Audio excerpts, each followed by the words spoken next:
বৰ্তমান ৰাজ্য চৰকাৰখনে তেওঁলোকৰ একমাত্ৰ ৰাজনৈতিক মুনাফাৰ কাৰণে দীৰ্ঘদিন শাসনত থাকিবৰ কাৰণে অসমৰ জনতাৰ মাজত ভাগ ভাগ কৰিছে।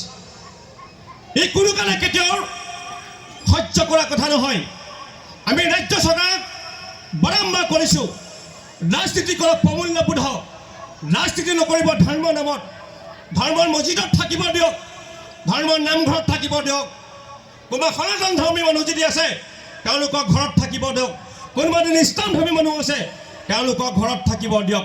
যেতিয়া ৰাজপথলৈ আহিব, যেতিয়া বজাৰলৈ আহিব, যেতিয়া সমাজৰ কাম কাজত আহিব, তেওঁলোকে মানৱতা লৈ আহিব, বিশেষকৈ অসমীয়াৰ জাতি চিন্তা কৰিব আহিব। কিন্তু বৰ্তমান চৰকাৰখনে আমি দেখিব পাইছোঁ অত্যন্ত দুখৰ কথা, অসমৰ জনতাক কিন্তু ভাগ ভাগ কৰিছে। আমাৰ বাল্যহঁতে, আমাৰ শিশুহঁতে এতিয়াও তেওঁলোকে আমাৰ সেই ঘৰত কিছু কথা কয়।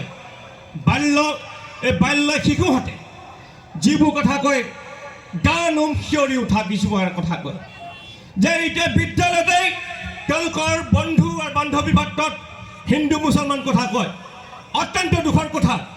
এনেকুৱা যদি হয়, নিশ্চয় আপুনি আৰু মই দেখাৰ যিখন শক্তিশালী সমন্বয় অসমখন কোনো কাৰণে কেতিয়াও বাস্তৱত পৰিণত নহ'ব। গতিকে আমি ক'ব বিচাৰিছোঁ, এই যি ভুৱা চদান সাম্প্ৰদায়িকতা মনোভাৱ যি চৰকাৰ সৃষ্টি কৰিছে তাক কিন্তু আমি নাশ কৰিব লাগিব।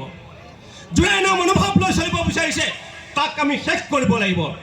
আমাৰ মাজত ভাগ ভাগ কৰি আমাৰ বিশেষকৈ শতামপুৰি অসমখনক কোনো কাৰণে কেতিয়াও আমি বিনষ্ট হ'ব দিব নোৱাৰিম।